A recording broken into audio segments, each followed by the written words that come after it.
నమస్కారం city news తెలుగుకి స్వాగతం. ఈనాటి వార్తా విశేషాలు. యనమల కుదురులో ఏప్రిల్ 4వ తారీఖు గుర్తు తెలియని మృతదేహం కేసును ఛేదించిన పెనమలూరు పోలీసులు. ఈ సందర్భంగా జిల్లా ఎస్పీ గంగాధర్ మాట్లాడారు. సంఘటన జరిగిన రోజు రికార్డైన సీసీ కెమెరాల పరిశీలించి అనుమానితుల్ని గుర్తించామని, ఆ తర్వాత సెల్ ఫోన్ లొకేషన్ ద్వారా ఆ ఇద్దరు అనుమానితుల్ని నిందితులుగా గుర్తించినట్లు చెప్పారు. చనిపోయిన మహిళ పోతుల పోచమ్మగా గుర్తించామని, నిందితుల అక్రమ సంబంధానికి అడ్డు వస్తున్నారని, పోచమ్మ కుమారుడు పోతుల మహేష్ మెదక్ జిల్లాలోని కుల్చారం పోలీస్ స్టేషన్ పరిధిలో హత్య చేసిన నిందితులు. కుమారుని గురించి పోచమ్మ పదే పదే ప్రశ్నిస్తూ ఉండటంతో పోచమ్మను అడ్డు తొలగించుకోవాలనే ఉద్దేశంతో యనమల కుదురుకు తీసుకువచ్చిన నిందితులు. పథకం ప్రకారం కల్లుకుండలో బీపీ మాత్రలు వేసి హత్య చేసిన నిందితులు. ఇద్దరు నిందితులను అదుపులోకి తీసుకుని రిమాండ్కి తరలిస్తున్నట్లు పోలీసులు తెలిపారు.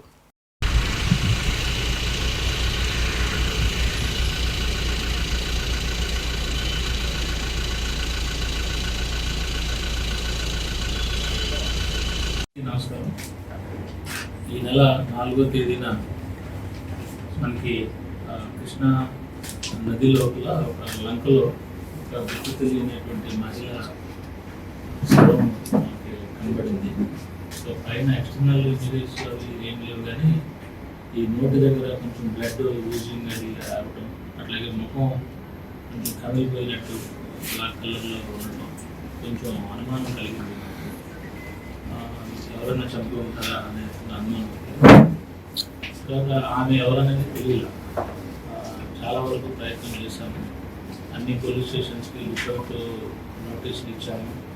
తర్వాత ఆన్లైన్ గ్రూప్స్లో కూడా ఆమె యొక్క ఫోటోని సర్క్యులేట్ చేశాము.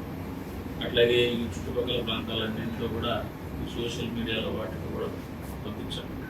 అని ఎక్కడా కూడా ఆమె ఆచూకీ ఆమె పేరు తెలియదు. మనకి ఈ మధ్యకాలంలో ఈ సీసీటీవీ కెమెరాస్ కొన్ని ఇన్స్టాల్ చేయడం జరిగింది.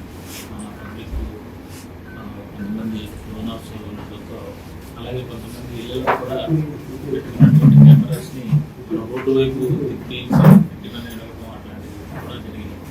సో ఈ సందర్భంగా ఆ 4వ తేదీ ఉదయం ఎవరైనా సరే ఆ దారిలో నది లోపలికి లంక వెళ్ళేటువంటి ఎవరైనా వెళ్ళారా అనేది అన్ని కెమెరాలు చూస్తే ఎవరైతే చనిపోయినటువంటి ఈమె రెడ్ కలర్ శారీ పెట్టుకుంది. సో లంకలోకి ఒక 3 వ్యక్తులు, ఒక మధ్య వయసులో ఉన్నటువంటి ఒక పురుషుడు అనుమానితులు ఉన్నారని చూసిన తర్వాత మేము మరిన్ని కెమెరాలు వెతికిన మీదట వీళ్ళు ఎవరైతే నదిలోకి 3 వెళ్ళారో రిటర్న్ వేరే కెమెరాలో వేరే రూట్లో ఇద్దరు మాత్రమే తిరిగి వెళ్తున్నట్టుగా కనిపించింది. సో దాంట్లో కొన్ని ఫొటోస్లో, కొన్ని కెమెరాస్లో వీళ్ళ యొక్క ఫేసు మోడీ అమరావతి వస్తున్న వేళ విజయవాడలో గృహ నిర్మాణానికి సంబంధించి వన్ స్టాప్ వ్యాపారాలు ప్రారంభించడం శుభప్రదాయమని పద్మశ్రీ పద్మభూషణ్ అవార్డు గ్రహీత మాజీ రాజ్యసభ సభ్యులు యార్లగడ్డ లక్ష్మీప్రసాద్ తెలిపారు. శనివారం Sanathnagar Dream Nest interior showroom ని ప్రారంభించారు. ఈ సందర్భంగా యార్లగడ్డ లక్ష్మీప్రసాద్ తూర్పు నియోజకవర్గ మాజీ ఎమ్మెల్యే ఎలమంచిలి రవి మీడియాతో మాట్లాడారు.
చూడండి సార్.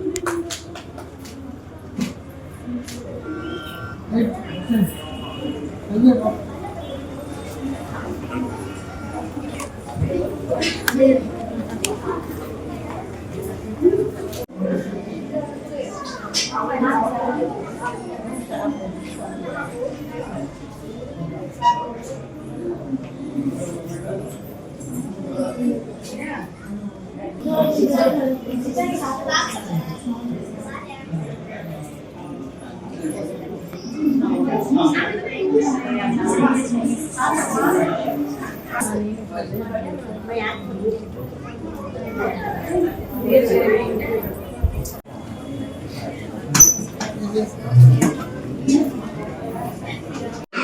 రోజున గృహ నిర్మాణంలో అవసరమైనటువంటి ఆధునిక సౌకర్యాలతో కూడినటువంటి ఈ షోరూమ్ అనేది ఇక్కడ ఏర్పాటు చేయటువంటి చాలా చాలా చాలా అవసరమైనటువంటి. అందుకు నేను ఈ యంగ్ అనేటువంటి ఈ కాదర్ గారిని, దీనికి వాళ్ళ కుటుంబ సభ్యుల్ని, ఆయన మిత్ర సభ్యులు అందరినీ కూడా నేను అభినందిస్తాను. 4-5 రోజుల్లో ప్రధానమంత్రి గారు ఇక్కడికి వచ్చి అమరావతి కార్యక్రమాల పునర్నిర్మాణం చేసేటువంటి నేపథ్యంలో కొత్తగా నిర్మాణం జరుగుతున్నప్పుడు ఆ నిర్మాణానికి సంబంధించి అధికారులు కానివ్వండి, లేకపోతే ఇంకా పెట్టుబడిదారులు కానివ్వండి, ఆ కంపెనీలు కానివ్వండి, ఆ కంపెనీలకు సంబంధించినటువంటి ఉద్యోగస్తులు వచ్చి ఇక్కడ ఇళ్ల యొక్క నిర్మాణం జరుగుతున్నప్పుడు ఆధునికంగా నాకు ఈ షోరూమ్ లో అడుగు పెట్టగానే నేను అమెరికా దేశంలో షోరూమ్కి వచ్చానా, ఇండియాలో ఉన్నామా అనేటువంటి ఒక అనుభూతి కలిగింది. ఎందుకంటే ప్రజలు డబ్బు ఖర్చు పెట్టడానికి వెనకట్లేదు, కాబట్టి వారికి కావాల్సిన క్వాలిటీ, అటువంటి క్వాలిటేటివ్ సామగ్రితో కూడినటువంటి దీన్ని ఇవాళ ప్రారంభించినది టైమ్లీ. అంటే అమరావతి నగర కార్యక్రమాలు, పునర్నిర్మాణ కార్యక్రమాలు మొదలవుతున్న నేపథ్యంలో ఇక్కడ ఈ షోరూమ్ ఓపెన్ చేయడం ప్రజల యొక్క అవసరాలను తీర్చడానికి ఏర్పాటు చేస్తుంది. నేను ఈ యువ బృందాన్ని నేను హృదయపూర్వకంగా అభినందిస్తున్నాను. ఈ వ్యాపారం చాలా బాగుండాలని, ప్రజలకి చాలా ఇబ్బందులు లేకుండా ఉండాలని వాళ్ళకి నేను చెప్పాను.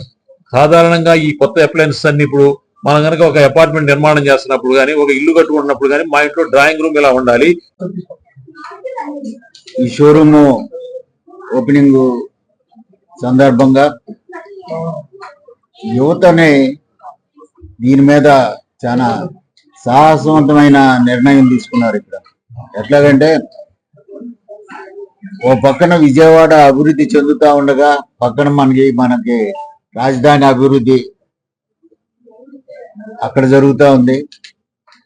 ఈ ప్రాంతంలో ఇది న్యూలీ డెవలప్డ్ ఏరియా అవటం వలన ఇక్కడ కిచెన్ లేకపోతే హోమ్ అప్లయన్సెస్, లైటింగ్ సిస్టము ఇది తీసుకుని వీళ్ళు కొత్తగా షోరూమ్ పెట్టి ఎంపీ గారు చెప్పినట్టు అయితే విజయవాడలో వర్ఫుల్ మోడ్యులర్ కిచెన్స్ అండ్ అలాగే హైబ్యాక్ లైటింగ్స్ ఈ 2 షోరూమ్ మనం ఇవాళ ఓపెన్ చేసాం. సో చాలా క్వాలిటీ ఉన్న బ్రాండ్స్ ఈ 2 కూడా. సో ఏ మాత్రం కస్టమర్ కి ఇబ్బంది కలగకుండా ప్రతి ఒక్కళ్ళు సాటిస్ఫై అయ్యేలాగా ఈ బ్రాండ్స్ ఖచ్చితంగా ఉంటాయి. మేము కూడా అలాగే సర్వీస్ కూడా డెఫినెట్ గా ప్రతి కస్టమర్ కి కూడా అందజేస్తామని ఖచ్చితంగా తెలుపుకుంటున్నాం. ప్రతి కస్టమరు కొనకపోయినా వచ్చి షోరూమ్ విజిట్ చేస్తే అసలు ఇక్కడ ఏముంది, మనం ఎందుకు ఖర్చు పెట్టాలి అనేది ప్రతి ఒక్కరికి ఒక అవగాహన వస్తుంది. సో అందుకోసం అయినా సరే తప్పకుండా ప్రతి ఒక్కరు షోరూమ్ కి రావాలని చెప్పి కోరుకుంటాం. Thank you. తప్పకుండా బిల్డర్ సిరీస్ కూడా ఉన్నాయి. అలాగే ప్రతి ఒక్కళ్ళు ఇప్పుడు ప్రతి గ్రేడ్ పీపుల్ కూడా అందుబాటులోనే ధరలన్నీ కూడా ఉంటాయి. మోడల్స్ మనకి ఈ బ్రాండ్ లో ఉన్న మోడల్స్ ఏ బ్రాండ్ లోనూ ఉండవు ఆల్మోస్ట్. సో చాలా రకాల మోడల్స్ ప్రతి కేటగిరీ పీపుల్ కి అందుబాటులోనే లైట్స్ గానీ, కిచెన్స్ గానీ, వార్డ్రోబ్స్ గానీ అన్ని దొరుకుతాయి. మాయమాటలతో నమ్మించి వారి వద్ద నుంచి విలువైన వస్తువుని దొంగిలించిన వ్యక్తిని మాచవరం పోలీసులు అరెస్టు చేశారు. నిందితుని వద్ద నుంచి సుమారు 2 లక్షల రూపాయల విలువైన 20 గ్రాముల బంగారం స్వాధీనం చేసుకున్నారు. ఈ సందర్భంగా సెంట్రల్ ఏసీపీ దామోదర్ మాట్లాడారు. కోనసీమ జిల్లాకు చెందిన యువతి ఒక కంపెనీలో పని నిమిత్తం విజయవాడ వచ్చి వెటర్నరీ కాలనీలోని ఒక హాస్టల్లో ఉండటం జరిగిందని, 2 నెలల క్రితం ఫిర్యాదుని లవ్లీ డేటింగ్ యాప్ లో చౌదరి అనే ఒక వ్యక్తి పరిచయమై తాను విజయవాడ పెద్ద బిజినెస్ చేస్తున్నట్లు నటించాడని, అతడిది విశాఖపట్నం అని చెప్పినట్లు కొద్ది రోజుల టెలిగ్రామ్ ద్వారా మాట్లాడుకున్నట్లు తెలిపారు. అయితే 21వ తేదీన ఫోన్ చేసి హోటల్కు రమ్మని చెప్పడం జరిగిందని అన్నారు. Machavaram police station inspector CH Prakash వారి సిబ్బందితో కలిసి ప్రత్యేక బృందాలకు ఏర్పడి సంఘటన స్థలాన్ని పరిశీలించి ఆధారాలు సేకరించి అనుమానితుడి కదలికలపై పూర్తి నిఘా ఏర్పాటు చేయడం, అతన్ని అదుపులోకి తీసుకోవడం జరిగిందని తెలిపారు.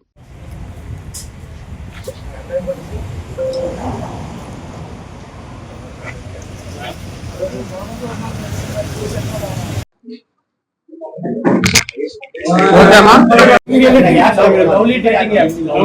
పేరు చెప్పొద్దు అన్నది తిన్నోళ్ళకి తెలిసిపోతుంది.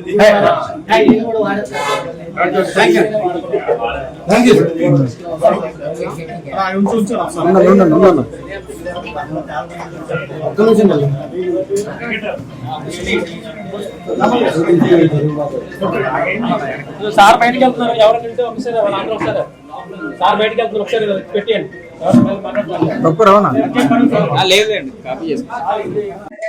అమ్మాయి ఆ వెస్ట్ గోదావరి కోనసీమ జిల్లా చెందిన ఒక అమ్మాయి ఉద్యోగ నిమిత్తం ఇక్కడికి వచ్చి వెటనరీ కాలనీలో ఒక హాస్టల్లో ఉంటూ ఆ అమ్మాయి టెలిగ్రామ్ యాప్ ద్వారా ఒక అతను కిలారి నాగతేజ అనే ఒక కుర్రాడితోటి లవ్లీ డేటింగ్ యాప్ ద్వారా పరిచయం అయ్యి సుమారుగా ఒక నెల నుంచి వాళ్ళిద్దరూ మాట్లాడుకుంటూ పరిచయం పెంచుకున్నారు. ఎవ్రీడే ఫోన్లో మాట్లాడుకుంటాం అట్లా చేసుకుని 27వ తారీఖు నాడు మన ఫోన్లో మాట్లాడుకుని 22వ తారీఖు నాడు కలుద్దామా అని చెప్పేసి ఇద్దరు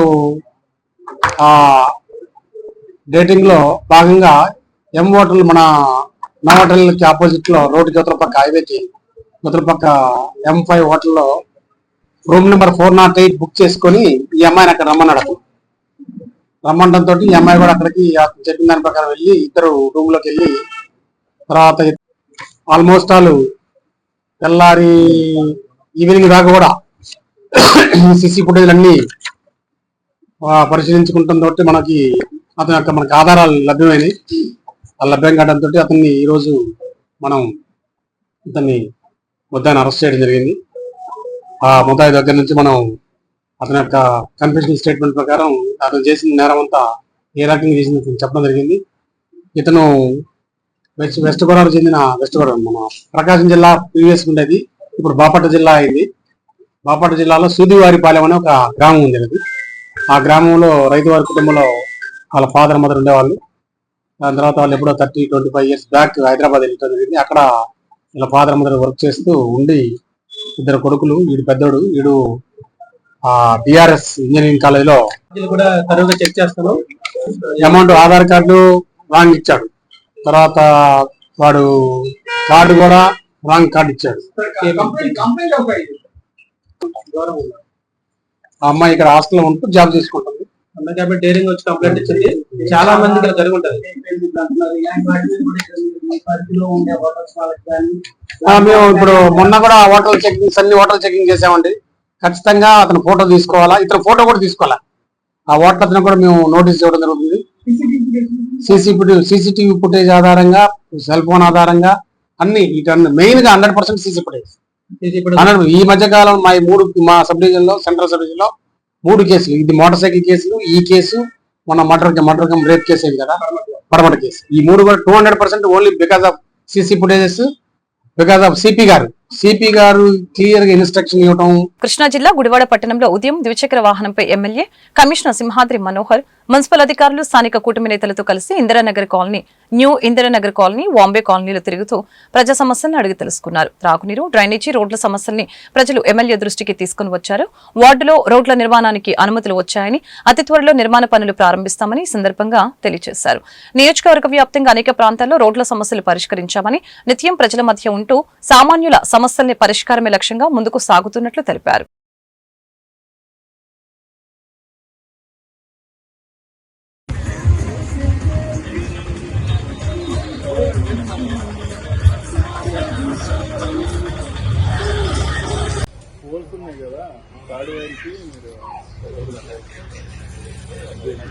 అడిగాను సార్, అప్పుడు కూడా తీసుకొచ్చి వాళ్ళు ఓటు కూడా అడగట్లేదు. లైట్లు కాదు సార్, ఇది రోడ్డు ఫామ్ వచ్చి ఇది కూడా వస్తుంది. అవసరం వచ్చి ఏమన్నా కొట్టాల్సి వస్తే మేము తీసేస్తాం. రోడ్డు ఉందా లేదా అప్పుడు ఒక 30 డిస్టెన్స్ కూడా కాదు కదా వాళ్ళ పేషెంట్ రావడానికి. ఇక్కడే సార్ 1 కిలోమీటర్ కూడా లేదు. వదిలిన దగ్గర నుంచి ఇక్కడ రావడానికి 2 పర్లాంగులు దూరం. అలాగే కదా, మీరు ముందు నుంచి స్టార్ట్ చేయాలి ఆపరేషన్. ఇప్పుడు మనకన్నా మొత్తం మీరు అర్థం చేసుకోవాలి 6 to 6:30 కరెంట్ ఉన్నది కదా మన దగ్గర. ఆ టైంలో వాటర్ వచ్చేది చూస్తే వీళ్ళు పడుతుంది. సరిపోతుంది. మిగతా టైంలో మీరు ఆపరేట్ చేసినా ఈ మోటార్లు ఎత్తి లాగేస్తారు, కష్టమైంది. ఇప్పుడు మన అంబేద్కర్ లాగేసి లోపల కేవలం చేయాలి వాటర్ వస్తాయి. ఇప్పుడు ముందుకెళ్ళేటప్పుడు మొత్తం టర్నింగ్ చెరువు గట్టు టర్నింగ్ లో అదే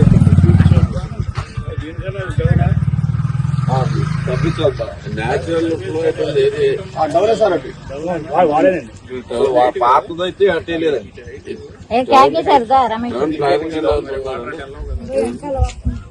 నందివాడ మండలంలో ఎమ్మెల్యే రాము పర్యటించారు. దోసపాడు ఛానల్ ద్వారా త్రాగునీటి అవసరాలకి విడుదల చేసిన నీటిని జొన్నపాడు రెగ్యులేటర్ నుంచి లక్ష్మీ నరసింహపురం వరకు అధికారులతో కలిసి పర్యవేక్షించడం జరిగింది. ఎమ్మెల్యే రాము మిడత మాట్లాడుతూ వేసవిలో ప్రజలకి త్రాగునీటి సమస్య తలెత్తకుండా ప్రభుత్వం విడుదల చేసిన నీరు గ్రామాల్లోని సమ్మర్ స్టోరేజ్ ట్యాంకులకు చేరుకునేలా చర్యలు తీసుకుంటున్నట్లు తెలియజేశారు. ఈ కార్యక్రమంలో irrigation DE, AE, MPDO, market yard chairman Chatragadda Ravi, రైతులు, టీడీపీ నాయకులు పాల్గొన్నారు. నమస్కారం అండి. నందివాడలో మీటింగ్ పెట్టారు. మీటింగ్ పెట్టినప్పుడు మేము ఏమంటే మాకు ఇప్పుడు 5 సంవత్సరాలు బట్టి నీళ్లు రాతలేదు, మాకు కిందకి నీళ్ళు ఇవ్వాలని రామయ్య గారిని అడిగామండి. అయితే సరే ఈ పట్టించినప్పుడు కిందకి ఇద్దాం అన్నారండి. అధికారులు అందరికీ చెప్పి మాకు కిందకి నీరు ఇచ్చినందుకు ఎన్నికల రాము గారికి చేతులిచ్చి గౌరవించి ఈరోజు టీం వర్క్ అంటే ఏంటి, ఎలా ఉంటుంది, ప్రభుత్వ అధికారులు, ప్రజలు, మన ఎలక్ట్ అయిన ప్రతినిధులు అందరూ కలిపి పనిచేస్తే ఎలాంటి విజయాలు సాధించవచ్చు పెద్ద తార్కాణం కింద క్లియర్గా కనపడుతుంది. మంచినీళ్ళు వదిలితే ఇంతకు ముందు సంవత్సరం దాకా పరిస్థితి ఏంటంటే ఎలపూరం దాకా అసలు నీళ్ళు చొక్కు వచ్చే అవకాశం లేదు. రామాపురం దాకా వచ్చేది కాదు. మన లాస్ట్ టైం కూడా చూశాను నేను, నీళ్ళు ఎంత కిందకి పోతున్నాయండి. అంటే అసలు కనీసం మోటార్ కూడా అందే పరిస్థితిలో ఉండేది కాదు. అలాంటిది ఈసారి టీం వర్క్ చేసుకుని గట్టిగా ప్రజలు, ప్రభుత్వం అందరూ కలిపి పని చేసుకుంటే ఎలా ఉంటుంది అనేది మన డీసీలు కానీ, మన డబ్ల్యూఏలు కానీ, నీటి సంఘాలు చంద్రబాబు నాయుడు గారు ముందు ఆలోచనతో కరెక్ట్ టైంలో ఈ ఎలక్షన్ ఫినిష్ చేయటంతో వాటర్ మంచినీళ్ళు అసలు శుభ్రంగా చేరటం అనేది అసలు చాలా విచిత్రంగానే ఉంది చూస్తానికి. ఎందుకంటే నేనే చూసా క్లియర్గా, వచ్చేసరికి కాలం వస్తూనే ఉండేది పెద్దగా. అక్కడ జొన్నపాడు దగ్గర చాలా పెద్దగా కాలం బాగా హైట్లో కనపడేది. కిందకు వచ్చేసరికి చొక్క నీళ్ళు ఉండేవి కాదు. అలాంటి పరిస్థితి నుంచి మొన్నటికంటే తక్కువ లెవెల్లోనే ఉంది జొన్నపాడు దగ్గర కాలం లాస్ట్ టైం వదిలిన దానికంటే. కానీ ప్రతి చొక్క అందరికి చేరిపోయింది. లైన్లో ఒకరి తర్వాత ఒకళ్ళు కింద నుంచి ఫిల్ చేసుకుంటూ వచ్చేస్తున్నారు. ఇప్పుడు ఆల్మోస్ట్ మనకి ఇక్కడ అయిపోయింది, ఇళ్ళపాట అయిపోయింది, విరివాడ జరగబోతుంది, కుదరవల్లి అయిపోయింది. ఇటు నుంచి అలాగే మిగతా వాటికి కూడా రెడీగా ఉన్నాయి. వాటర్ చక్కగా నిండిపోతుంది. ఇంకొక 2 రోజుల్లో మొత్తం ఫినిష్ అయిపోవాలని చెప్పి వాటర్ ప్రతి చుక్క నీళ్లు ఎవరికి ఈ వేసవికాలం అయితే కానీ ప్రాబ్లం లేకుండా సరిపోతుంది. ఫిల్టర్ బెడ్లు కూడా బాగు చేయించేస్తుంది టైంలో మనకి ఈసారి ఎండాకాలం మంచినీటి ఎద్దడి అయితే కనుక చాలా తగ్గిపోతుంది ఇటు సైడ్. ఇదే కాకుండా అసలు అంటే హార్డ్ వర్క్, టీం వర్క్ వల్ల ఉపయోగాలు ఏంటనేది ఈసారి క్లియర్గా తెలిసి వచ్చింది. అంతేకాకుండా మనకి ఒకసారి చూసుకుంటే ఆ డ్రైనేజీలు కూడా మొత్తం అంతా ఈ కరెక్ట్ టైంలో ఈ డీసీ అధ్యక్షులు కానీ, డబ్ల్యూఎల్ కానీ, నీటి సంఘాల అధ్యక్షులు మొత్తం అందరూ కలిసికట్టుగా చేసుకుని మొత్తం టీం వర్క్ కింద చేసేసుకున్నారు. అది మొత్తం క్లీన్ అప్ అయిపోయాక ఈవెన్ కాంట్రాక్టర్ కూడా చచ్చినట్టు చేయాల్సి వచ్చింది ఈసారి. ఎంత పర్ఫెక్ట్గా క్లీనప్ అయిపోయింది. అలాగే ఇంకా మిగతా పనులు కూడా ఇంకేమేం చేయొచ్చు అనేది మనం చూస్తూ ఉన్నాం. ఒకసారి చేపల చెరువుల యజమానులందరితో ఒకసారి మీటింగ్ పెట్టి మెయిన్గా దోసపాడు డ్రైన్ మీద ఉన్న దోసపాడు కెనాల్ మీద ఉన్న చెత్త మెయిన్. ఏలూరు జిల్లా జంగారెడ్డిగూడెం పట్టణం వైఎస్ఆర్ కాంగ్రెస్ పార్టీ ఆధ్వర్యంలో పట్టణ అధ్యక్షులు అచ్యుతరామయ్య ఆధ్వర్యంలో జమ్మూ అండ్ కాశ్మీర్ పహల్గాం ఉగ్రవాద దాడిలో మరణించిన టూరిస్టుల భారత పౌరులకి పవిత్ర ఆత్మ చేకూరాలని జంగారెడ్డిగూడెం బోసిబొమ్మ సెంటర్ వద్ద కొవ్వొత్తులతో నిరసన తెలిపి వారి కుటుంబ సభ్యులకు శాంతి చేకూరాలని కొవ్వొత్తులతో నిరసన కార్యక్రమం చేపట్టడం జరిగింది.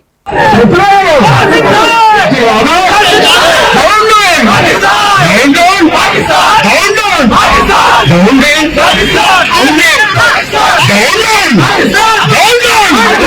ఏలూరు జిల్లా జిలుగుమిల్లి మండలం కామయ్యపాలెంలో సూర్యపత్రిక విలేకరు గజ్జల ఉదయ్ కుమారుని పుట్టినరోజు సందర్భంగా వారి ఇంటికి వెళ్లి ఆ చిన్నారిని ఆశీర్వదించిన ఎమ్మెల్యే చిరి బాలరాజు. ఈ కార్యక్రమంలో మండల ప్రెసిడెంట్ పసుపులేటి రాము, ఎంపీటీసీ నాలి శ్రీను, జనసేన మండల నాయకులు వైస్ ప్రెసిడెంట్ శ్రీకాంత్, శివ, సొంటి రామకృష్ణ, ఎన్డీఏ కూటమి నాయకులు, బంధువులు తదితరులు పాల్గొన్నారు.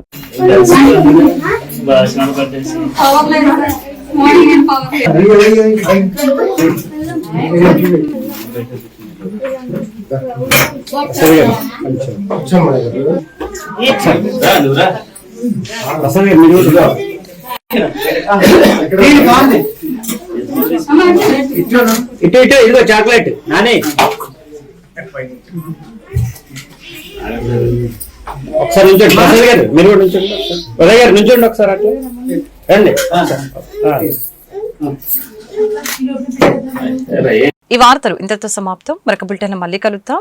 నమస్కారం.